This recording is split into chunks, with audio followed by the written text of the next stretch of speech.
जी के चरणों में मेरा त्रिबार नमोस्तु नमोस्तु नमोस्तु। क्षुल्लक जी के चरणों में इच्छामि इच्छामि इच्छामि। महाराज जी, मेरा प्रश्न यह है कि अकाल मरण किसे कहते हैं, और यदि आयु निश्चित है तो अकाल मरण कैसे होता है? देखिए, सबसे पहली बात, अकाल मरण शब्द की बात समझो। हम जितनी आयु लेकर आए, अगर वो आयु पूरी हो गई तो सकाल मरण, और आयु असमय में पूरी हुई तो अकाल मरण। हमारी आयु दो प्रकार की होती है। शास्त्र की भाषा में उसे कहते हैं निरुपक्रम आयु और सोपक्रम आयु। निरुपक्रम आयु यानी जितनी आयु लेकर आए उतनी आयु को यथावत भोगने वाली आयु, और सोपक्रम आयु यानी ऐसी आयु जिसको हम जितना लाए उसमें कुछ घटा दें, जिसमें कुछ व्यवधान हो, उसको बोलते हैं सोपक्रम आयु। हम सब सामान्य प्राणियों की जो आयु है ये सोपक्रम आयु। तो हम जितनी आयु लेकर आए हैं, कोई जरूरी नहीं कि हम अपनी आयु को पूरी कर करके ही जिए। हम असमय में भी अपनी आयु को खपा सकते हैं, और असमय में खपाए गए इसी आयु को अकाल मरण कहते हैं। समझ गए? इसके लिए एक शब्द आया है, कदली घात मरण। क्या आया? कदली घात मरण किसको बोलते हैं? केले का जो पेड़ होता है वह एक ही बार फलता है, और एक बार फलने के बाद दोबारा उसमें फल नहीं लगता। उसके बाजू में एक दूसरा अंकुर फूट जाता है। तो कुशल किसान नए पौधे को पर्याप्त रस मिले, इस भाव से उस हरे भरे पेड़ को काट डालता है।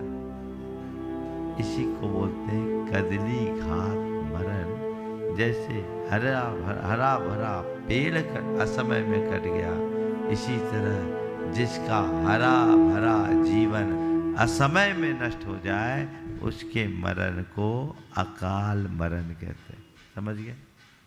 इसके कारण भी बताए आचार्य कुंद ने अकाल मरण के कारणों को गिनाते हुए कहा, विष वेयन रतक है सब है सत्थक गहन संकलेशे, आहार उसासाना निरोहना खिज दे आऊ। विष के भक्षण से, वेदना की तीव्रता से, रक्त के क्षय से, शस्त्र के आघात से, भय से, आहार पानी के निरोध से हमारी आयु असमय में छीन होती है। तो इस तरह की जो भी घटनाएं होती है उसमें हमारा मरण हो जाता है, तो वो अकाल मरण कहलाता है। अब अकाल मरण को लेकर के कुछ बातें और जानने योग्य है। प्राय सोचते हैं कि अब अकाल मरण है, मेरी 100 वर्ष की आयु थी, 30 वर्ष में कोई मर गया तो 70 साल क्या करें? वैदिक परंपरा के अनुसार वो 70 साल तक प्रेत योनि में भटकेगा। जैन धर्म कहता नहीं। जैन धर्म के अनुसार आयु के क्षय होने पर ही मरण होता है। जब तक आयु है तब तक मरण नहीं होगा। तो क्या हुआ? 100 साल की आयु वाला जीव अपनी पूरी आयु को 30 साल में ही भोग लिया। 30 साल में ही नहीं, 30 महीने में भी हो सकता, 30 महीने में नहीं, 30 दिन में भी हो सकता, 30 दिन में ही नहीं, 30 मिनट में भी हो सकता, 30 मिनट में ही नहीं, 3 मिनट में भी हो सकता, और 3 मिनट में ही नहीं, 3 सेकेंड में भी हो सकता है। असमय में कैसे?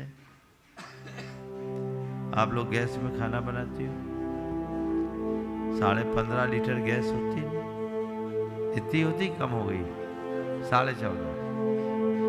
आप लोग लाते हो, सामान रूप से काम करते हो, 15 दिन तो चलता हो। लेकिन बर्नर लीक करने लगे तो जल्दी खत्म हो जाए, और टंकी बस्ट हो जाए तो तुरंत खत्म हो जाए। तो अगर हमारी आयु सिस्टम से चले तो पूरी चलेगी, सिस्टम गड़बड़ा जाए तो जल्दी खत्म होगी, और सिस्टम पूरी तरह बस्ट हो जाए पल में चले जाएगी। इसको बोलते हैं अकाल मरण। तो आयु के क्षय से ही मृत्यु होती है, और आयु का यह क्षय समय पर भी होता है, असमय में भी होता है।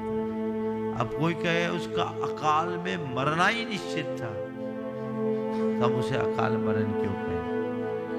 ऐसा हमारे शास्त्रों में नहीं लिखा। हमारे भगवंतों ने तो ये बोला कि अगर पूरी आयु लेकर आया और मरा तो अकाल मरण, और पहले मर गया तो अकाल मरण। सुनकर के आश्चर्य करो,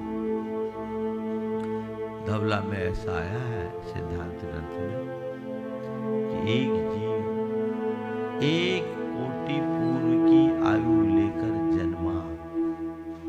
कितनी आयु? इस धरती पर मनुष्यों की या पशुओं की जो सर्वाधिक आयु है उतनी आयु लेकर के जिया। अब कोटि पूर्व नहीं समझ सकोगे, समझने के लिए समझ लो 1 करोड़ वर्ष की आयु है तो बहुत वर्ष।